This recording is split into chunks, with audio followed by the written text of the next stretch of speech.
ತನ್ನ ಜಮೀನಿನ ಮೂಲಕ ಹಾದು ಹೋದಂತ ಸಾರ್ವಜನಿಕ ರಸ್ತೆಯನ್ನ ವ್ಯಕ್ತಿಯೊಬ್ಬರು ಅಗೆದು ಹಾಕಿರುವಂತ ಘಟನೆ ಬಾಗಲಕೋಟೆ ಜಿಲ್ಲೆಯ ಮುಧೋಳದಲ್ಲಿ ನಡೆದಿದೆ. ಇದರ ಪರಿಣಾಮ ಸುಮಾರು 400 ಎಕರೆ ಜಮೀನುಗಳಿಗೆ ಸಂಪರ್ಕಿಸುವಂತ ರಸ್ತೆ ಸಂಪರ್ಕ ಕಟ್ ಆಗಿದೆ. ಬಾಗಲಕೋಟೆಯ ಮುಧೋಳದ ಬಿದರಿ ಗ್ರಾಮದಲ್ಲಿರುವಂತ ರಸ್ತೆಯನ್ನ ವ್ಯಕ್ತಿಯೊಬ್ಬರು ಅಗೆದು ಹಾಕಿರೋರು.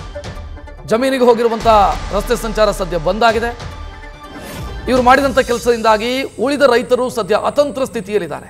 ಸಮಸ್ಯೆ ಬಗೆಹರಿಸಿಕೊಡಿ ಅಂತ ಜಿಲ್ಲಾಡಳಿತ ಭವನಕ್ಕೆ ರೈತರು ಮುತ್ತಿಗೆ ಹಾಕಿದ್ದಾರೆ. ತನ್ನ ಜಮೀನಿನ ಮುಖಾಂತರ ಸಾರ್ವಜನಿಕ ರಸ್ತೆ ಹಾದು ಹೋಗ್ತಾ ಇದೆ ಅನ್ನೋ ಕಾರಣಕ್ಕಾಗಿ ಆ ರಸ್ತೆಯನ್ನು ಅಗೆದು ಹಾಕಿದ್ದಾರೆ.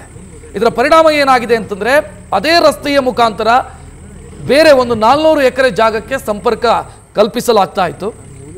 ಆ ಭಾಗದ ರೈತರು ಸದ್ಯ ತಮ್ಮ ಜಮೀನಿಗೆ ಹೋಗೋದಕ್ಕಾಗದಂತ ಸ್ಥಿತಿಯಲ್ಲಿದ್ದಾರೆ. ಆ ರೈತರು ಜಿಲ್ಲಾಡಳಿತ ಭವನಕ್ಕೆ ಮುತ್ತಿಗೆ ಹಾಕಿದ್ದಾರೆ. ಈ ಸಮಸ್ಯೆಯನ್ನು ಬಗೆಹರಿಸಿ ಅಂತ ಕೇಳ್ತಾ ಇದ್ದಾರೆ. ನೋಡಮ್ಮ, ನಿನ್ನೆಗೆ ಹೋಗಕ್ ಆಗೋದಿಲ್ಲ, ನಾಳೆಗೆ ಹೋಗ್ಬಹುದು. ನಿನ್ನೆದು ಹೋಗ್ಬೇಕು. 3 ವರ್ಷದ ಡಾಮರ್ ಆಗಿದೆ ಅಂದ್ರೆ 3 ವರ್ಷದ ಟೈಮ್ ಆಗುತ್ತೆ. ಎದಕ್ ಮಾಡಿಸಿದ್ರು, ಏನ್ ಮಾಡಿಸಿದ್ರು ಕೇಳ್ಬೇಕು ಅಂತಂದ್ರೆ ಟೈಮ್ ಆಗುತ್ತೆ. ಅದಕ್ಕೆ ಹೇಳ್ತಾ ಇರೋದು ನಾಳೆ ಅವ್ರು ಡೇಟ್ ಇಟ್ಕೊಂಡವ್ರಂತೆ ತಹಶೀಲ್ದಾರ್ ಅವ್ರು ಡಿಸಿಷನ್ ಕೊಡ್ತಾರೆ. ನಾನು ಹೇಳಿದ್ದೀನಿ ಜನರ ಪರವಾಗಿ ಡಿಸಿಷನ್ ಕೊಡು ಅಂತ.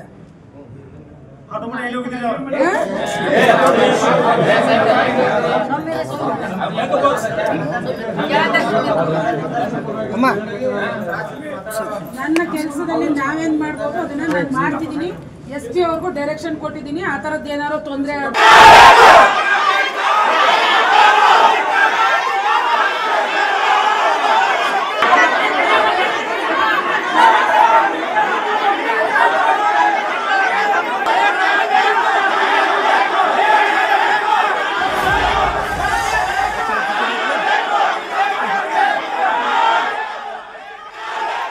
ಹೆಚ್ಚಿನ ಡೀಟೇಲ್ ನೀಡೋದಕ್ಕೆ ನಮ್ಮ ಪ್ರತಿನಿಧಿ ಕೃಷ್ಣ ಹಾದಿಮನಿ ಫೋನ್ ಸಂಪರ್ಕದಲ್ಲಿ.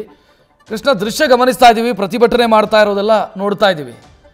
ಆಕ್ಚುಲಿ ಏನು ಪ್ರಾಬ್ಲಮ್ ಇದು ಅಂದ್ರೆ ಒಬ್ಬ ವ್ಯಕ್ತಿಯ ಖಾಸಗಿ ಜಮೀನಲ್ಲಿ ಸಾರ್ವಜನಿಕ ರಸ್ತೆ ಹೇಗೆ ಬರೋದಕ್ಕೆ ಸಾಧ್ಯ? ಏನಾಗಿರೋದಿಲ್ಲಿ ರಕ್ಷತ್? ಏನಂತ ಹೇಳಿದ್ರೆ, ಇದು ಒಬ್ಬ ವ್ಯಕ್ತಿ ಏನು ಜಮೀನಿದೆ ಆ ಜಮೀನಲ್ಲಿ ರಸ್ತೆ ಹಾದು ಹೋಗಿರುವಂತದ್ದು. ಅಂದ್ರೆ ಇನ್ ಮುಂದೆ ಇರುವಂತ 400 ಜಮೀನು ಏನೋ ರೈತರೇನಿದ್ದಾರೆ ಎಲ್ಲರೂ ಒಗ್ಗೂಡಿಸಿಕೊಂಡೇನೆ ಆ ಜಮೀನಲ್ಲಿ ಹಾದುವಂತ ರಸ್ತೆನ ಪರ್ಮಿಷನ್ ಕೊಟ್ಟಿರುವಂತದ್ದು. ಅಂದ್ರೆ ಎಲ್ಲ ಜಮೀನುಗಳಿಗೂ ಕೂಡ ರಸ್ತೆ ಆಗ್ಲಿ ಎಂಬ ಉದ್ದೇಶದಿಂದ ಎಲ್ಲ ಜಮೀನು ಏನು ರೈತರೇನಿದ್ದಾರೆ ಮಾತುಕತೆ ಮೂಲಕ, ಅಂದ್ರೆ ಎಲ್ಲಾ ರೈತರು ತಮ್ಮ ತಮ್ಮ ಭೂಮಿಗಳಲ್ಲಿ ಒಂದಿಷ್ಟು ಜಾಗವನ್ನ ಬಿಟ್ಟು ಕೊಟ್ಟು ರಸ್ತೆ ನಿರ್ಮಾಣ ಮಾಡಿರ್ತಾರೆ. ಆದ್ರೆ ಕೆಲವು ತಿಂಗಳ ಹಿಂದೆ ಏನು ಶಿವಲಿಂಗ ಪರಮಾನಂದ ಲಿಂಗನೂರ್ ಎನ್ನುವ ಏನು ವ್ಯಕ್ತಿ ಏನಿದ್ದಾರೆ ಅವರು ಅದೇ ಜಾಗದಲ್ಲಿರುವಂತ ಸುಮಾರು 2 ರಿಂದ 3 ಎಕರೆ ಜಮೀನನ್ನ ಖರೀದಿ ಮಾಡ್ತಾರೆ. ಜಮೀನನ್ನ ಖರೀದಿ ಮಾಡಿದ ಬಳಿಕ ತನ್ನ ಜಮೀನಿನಲ್ಲಿ ಬಂದಂತ ಸಾರ್ವಜನಿಕ ರಸ್ತೆಯನ್ನ ಆತ JCB ಮೂಲಕ ಕಿತ್ತು ಹಾಕಿದ್ದಾನೆ ಎಂಬುದು ಆರೋಪಿಸಿ ಇವತ್ತು ರೈತರು ಜಿಲ್ಲಾಡಳಿತಕ್ಕೆ ಮುತ್ತಿಗೆ ಹಾಕಿದ್ರು. ಕಾರಣ ಏನಂತ ಹೇಳಿದ್ರೆ, ಆ ರಸ್ತೆ ಕಿತ್ತು ಹಾಕಿದ್ರಿಂದ ಸುಮಾರು 400 ಎಕರೆಗೆ ಹೋಗಬೇಕಾದಂತ ರಸ್ತೆ ಸಂಪೂರ್ಣವಾಗಿ ಕಟ್ಟಾಗಿದೆ. ಹೀಗಾಗಿ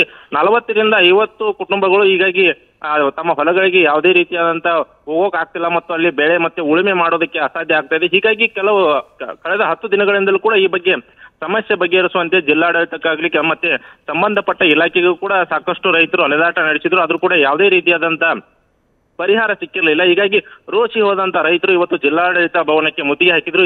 ಈ ವೇಳೆ ಏನಂತ ಹೇಳಿದ್ರೆ ಜಿಲ್ಲಾಧಿಕಾರಿ ಜಾನಕಿ ಅವರ ಮುಂದೆಯೂ ಕೂಡ ರೈತರು ತಮ್ಮ ಅಳಲನ್ನ ತೋಡಿಕೊಂಡ್ರು. ರೈತರ ಅಳಲನ್ನ ಆಲಿಸಿದಂತ DC ಜಾನಕಿ ಅವರು ಕಳೆದ 2 ದಿನಗಳಲ್ಲಿ ಸಮಸ್ಯೆಯನ್ನ ಬಗೆಹರಿಸುವುದಾಗಿ ರೈತರಿಗೆ ಈಗಾಗಲೇ ಭರವಸೆಯನ್ನ ಕೂಡ ನೀಡಿರುವಂತದ್ದು. ಜೊತೆಗೆ ಅಂತ ಹೇಳಿದ್ರೆ DC ಅವರ ಭರವಸೆ ಮೇಲೆಗೆ ಈಗಾಗಲೇ ರೈತರು ಕೂಡ ತಮ್ಮ ಪ್ರತಿಭಟನೆಯನ್ನ ಹಿಂದಕ್ಕೆ ಪಡೆದಿರುವಂತದ್ದು. ಅಂದ್ರೆ 2-3 ವರ್ಷಗಳ ಹಿಂದೆ ಇಲ್ಲಿ ಅಂದ್ರೆ ಈ ರಸ್ತೆ ಕಳೆದ ಹಲವು ವರ್ಷಗಳಿಂದಲೂ ಕೂಡ ಇತ್ತು. ಆದ್ರೆ JLBC ಇಂದ ಸುಮಾರು 1 ಕೋಟಿಗೂ ಕೂಡ ಅಧಿಕ ಹಣವನ್ನ ವೆಚ್ಚ ಮಾಡಿ ಇಲ್ಲಿ ಡಾಂಬರೀಕರಣವನ್ನ ಕೂಡ ಮಾಡಲಾಗಿತ್ತು. ಹೀಗಾಗಿರುವಂತ ರಸ್ತೆಯನ್ನ ಏಕಾಏಕಿ ಕಿತ್ತು ಹಾಕಿದ್ರಿಂದ ಇಲ್ಲಿನ ರೈತರಿಗೆ ಸಮಸ್ಯೆ ಉಂಟಾಗಿತ್ತು. ಸಮಸ್ಯೆ ಉಂಟಾದ ಬಳಿಕ ರೈತರು ಆಕ್ರೋಶಗೊಂಡು ಇವತ್ತು ಮುತ್ತಿಗೆ ಹಾಕಿದ್ದರು. ರಕ್ಷತ್, ಥ್ಯಾಂಕ್ ಯು ಕೃಷ್ಣ ಹಾದಿಮನಿ ಮಾಹಿತಿಗೆ. ನ್ಯೂಸ್ ಫಸ್ಟ್, ನಿರ್ಭೀತಿಯಿಂದ ನಿಮ್ಮ ಪರವಾಗಿ.